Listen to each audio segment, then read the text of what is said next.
दोस्तों नमस्ते। आज हम लोग एनसीईआरटी की क्लास 8th की इंग्लिश के बुक हनी ड्यू की यूनिट 5 का chapter the summit with in के क्वेश्चन आंसर्स पढ़ने जा रहे हैं। इससे पिछले वाले वीडियो में हमने इस चैप्टर को बहुत अच्छे से पढ़ा और समझने का प्रयास किया। आइए पढ़ते हैं the summit with in question and answers. इसमें कॉम्प्रिहेंशन चेक जो कि पेज नंबर 79 पर दिए गए हैं। इसका सबसे first question, standing on Everest, Everest पर खड़े होकर द राइटर वॉज, लेखक थे। फर्स्ट ऑप्शन ओवर जॉयड, बहुत ज़्यादा खुश। सेकंड वेरी सैड, बहुत दुखी। Third option Jubilant and sad, Jubilant से मतलब है सफलता प्राप्ति पर खुश होना, एंड सैड और दुखी, तो सफलता प्राप्ति पर खुश भी थे और साथ में दुखी भी थे। चूज द राइट आइटम, जो सही विकल्प है उसको चुनिए। इसका आंसर है option third, Jubilant and sad. लेखक जुबिलेंट थे क्योंकि उन्हें एक सफलता मिली थी, वो एवरेस्ट की चोटी पर चढ़ पाए थे। और दुखी इसलिए थे कि क्या इसके बाद अल्टीमेट या और बड़ा करने के लिए उनके पास कुछ भी नहीं है। Question two, the emotion that gripped him, भावना जिसने उन्हें जकड़ रखा था या घेर रखा था, वॉज वन ऑफ, इनमें से एक थी। Option one victory over hurdles, बाधाओं पर जीत। Second option humility and a sense of smallness, विनम्रता और सेंस ऑफ स्मॉलनेस यानी इतने बड़े विश्व में एक छोटा सा जीव होने की भावना। Third option greatness and self importance, महानता और अपने आप को महत्व देने की भावना। Fourth option joy of discovery, एक खोज करने की खुशी। चूज द राइट आइटम, इनमें से सही विकल्प को चुनिए। इसका उत्तर है option second, humility and a sense of smallness. Question three, the summit of mind, तो जो शिखर, अपने दिमाग का शिखर है, रेफर्स टू, दिखाता या इंगित करता है। First option great intellectual achievements, बहुत महान बौद्धिक उपलब्धियां। Second option the process of maturing mentally and spiritually, एक परिपक्व होना मानसिक और आध्यात्मिक रूप से इसकी प्रक्रिया। Third option overcoming personal ambition for common welfare, personal ambition से मतलब आपकी व्यक्तिगत महत्वाकांक्षाएं, आप क्या व्यक्तिगत रूप से ऊंचा करना चाहते हैं, फॉर कॉमन वेलफेयर, सामान्य जन के, सामान्य व्यक्तियों के कल्याण के लिए। Living in the world of thought and imagination, विचारों और कल्पनाओं की, कल्पना की दुनिया में जीना। Fifth option the triumph of mind over worldly pleasure for a noble cause, worldly pleasure से मतलब है सांसारिक सुख और नोबल कॉज से मतलब है अच्छा काम, तो अच्छे काम के लिए सांसारिक सुखों पर मन की विजय। और sixth option a fuller knowledge of one self, अपने आप की पूरी जानकारी। Mark the items not relevant, इन छह ऑप्शंस में से उन ऑप्शंस को मार्क करना है जो रेलिवेंट या संबंधित नहीं है। किससे संबंधित? Submit of mind, submit of mind से जो संबंधित नहीं है उनको हमें मार्क करना है, यानी कि जो ऑप्शन फॉल्स हैं उन्हें हमें मार्क करना है। तो इसका उत्तर कुछ इस तरह से होगा, the options that are not relevant are following, विकल्प जो संबंधित नहीं है निम्नलिखित हैं। कौन कौन से हैं? सबसे पहला ग्रेट इंटेलेक्चुअल अचीवमेंट्स, दूसरा overcoming personal ambition for common welfare, fourth option living in the world of thought and imagination, fifth option the triumph of mind over worldly pleasure for a noble cause. It means that options first, third, fourth and fifth are not relevant. इसका मतलब है कि विकल्प पहला, तीसरा, चौथा और पांचवा संबंधित नहीं है, इसमें सिर्फ सेकंड ऑप्शन और सिक्स्थ ऑप्शन ही रेलिवेंट है। इसके बाद next part, working with the text. इसका first question, answer the following questions, निम्नलिखित के उत्तर दीजिए।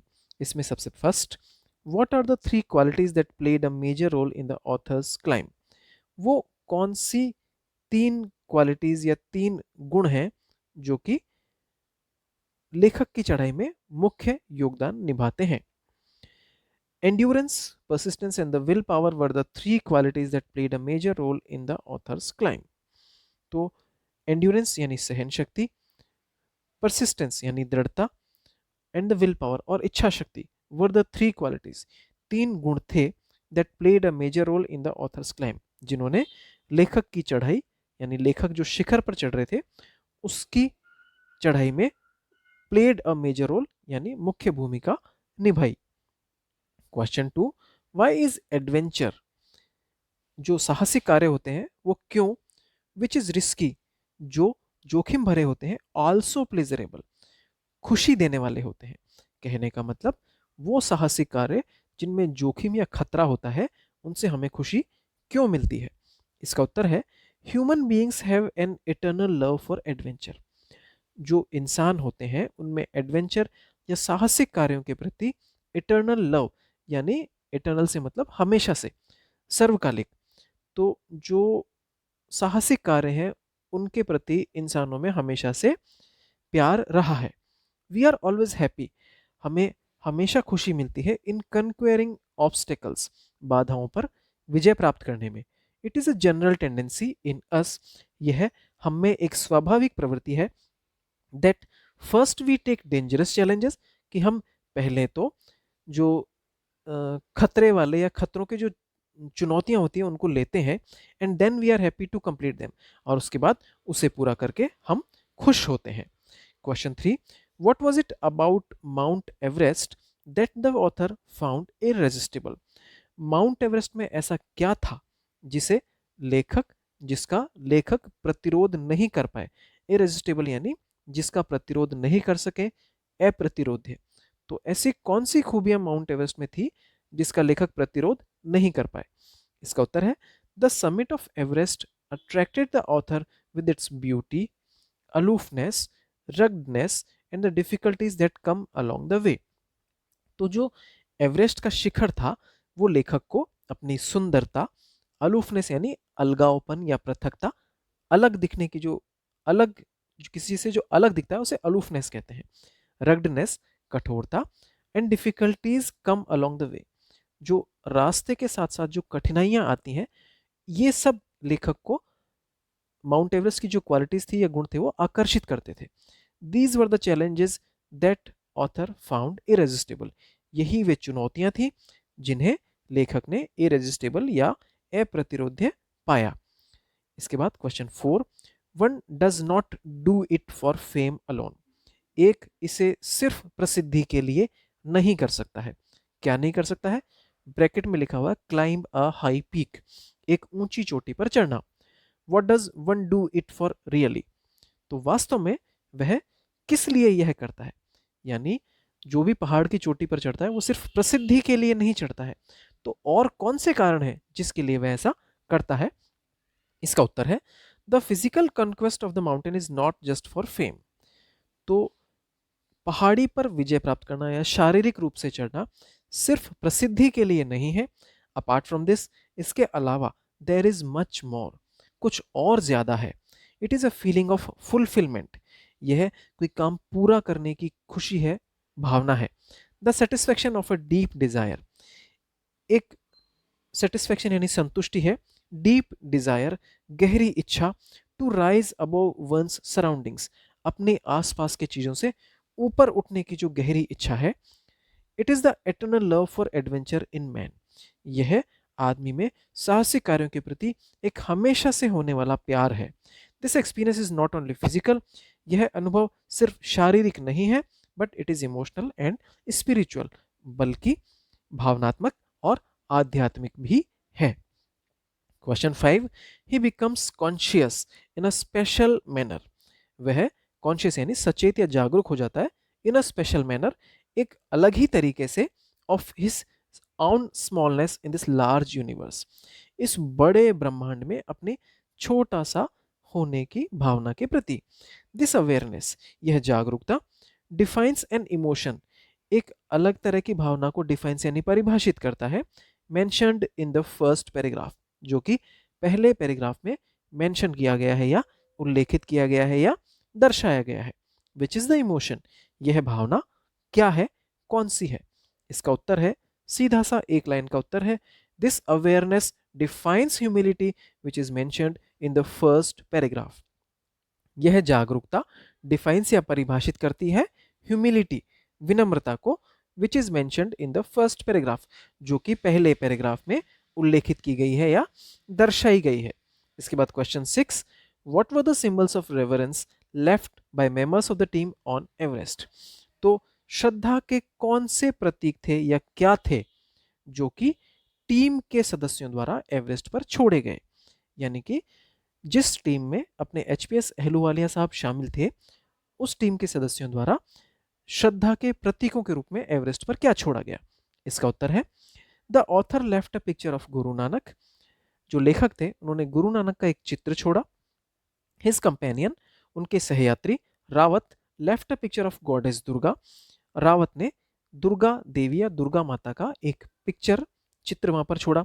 अनादर कंपेनियन फूदौरजी, दूसरे सहयात्री फूदौरजी ने left a relic of Buddha, Buddha का एक प्रतीक चिन्ह छोड़ा ऑन एवरेस्ट, एवरेस्ट पर।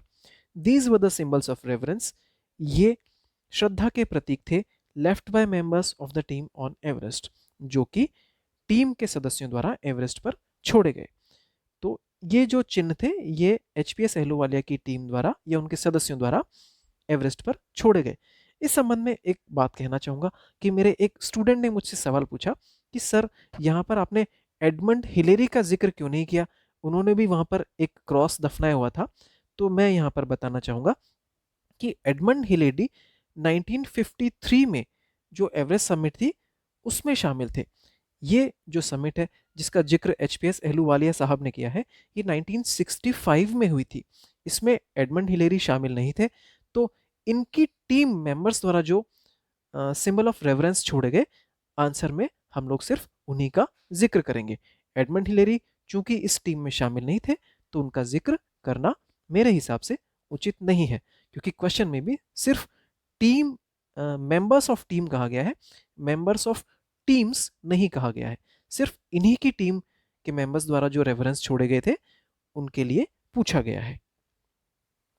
Question 7, what according to the writer, लेखक के हिसाब से डिड हिज एक्सपीरियंस, उनके एक्सपीरियंस या उनके अनुभव ने सिखाया, as an Everester teach him, एक एवरेस्टर, एवरेस्ट पे चढ़ने वाले के तौर पे उनके अनुभव ने उन्हें क्या सिखाया। इसका आंसर है the author's experience as an Everester, लेखक का अनुभव एक एवरेस्ट के चढ़ने वाले के तौर पर इंस्पायर्ड हिम, प्रेरणा दी, to face life's ordeals resolutely, जिंदगी की कठिन समस्याओं को रेजोल्यूटली यानी दृढ़ता से फेस करने की, उनका सामना करने की।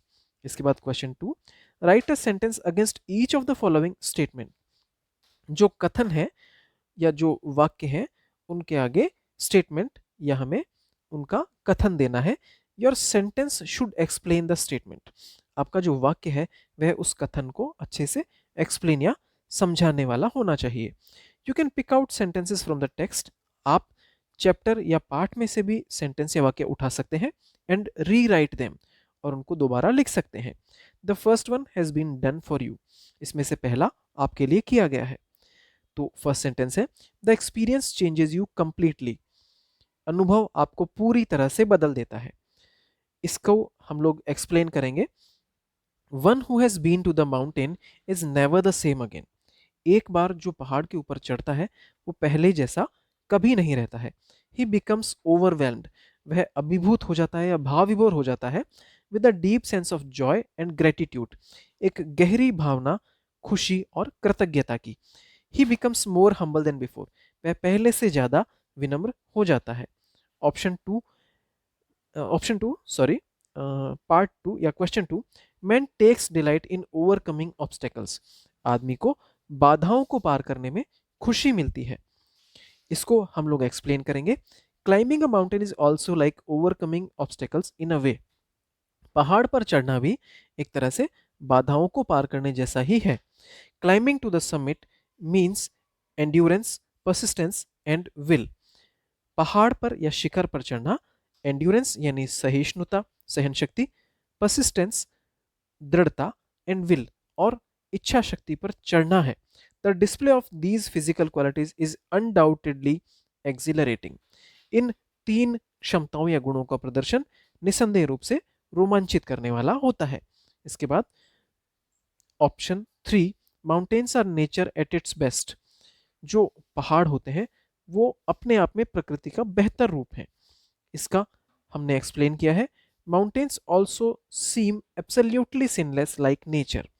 पहाड़ प्रकृति की तरह ही बिल्कुल निष्पाप होते हैं।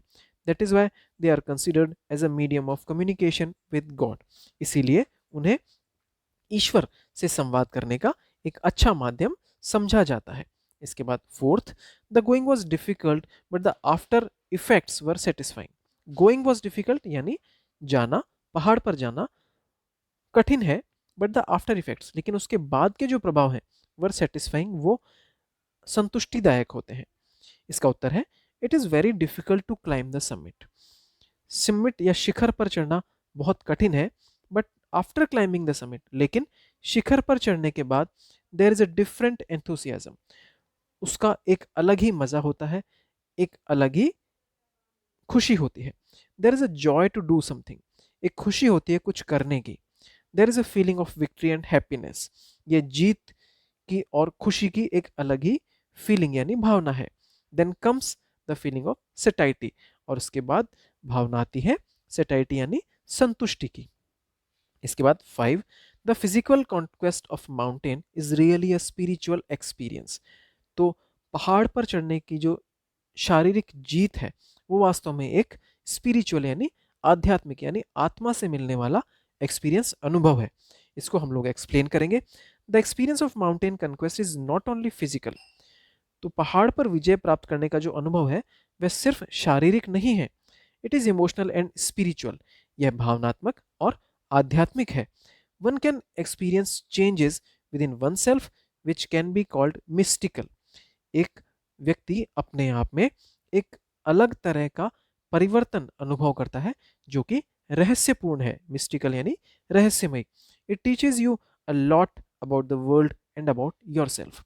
यह आपको अपने बारे में और संसार के बारे में भी सिखाता है। इस तरह से इसके क्वेश्चन आंसर हमने आज कंप्लीट किए। यदि इससे संबंधित कोई भी समस्या, सुझाव या शिकायत है तो कृपया आप कमेंट बॉक्स में ज़रूर लिखें। यदि आपको वीडियो अच्छा लगे तो कृपया इसे लाइक और शेयर तथा चैनल को सब्सक्राइब ज़रूर करें। वीडियो देखने के लिए आपका बहुत बहुत धन्यवाद।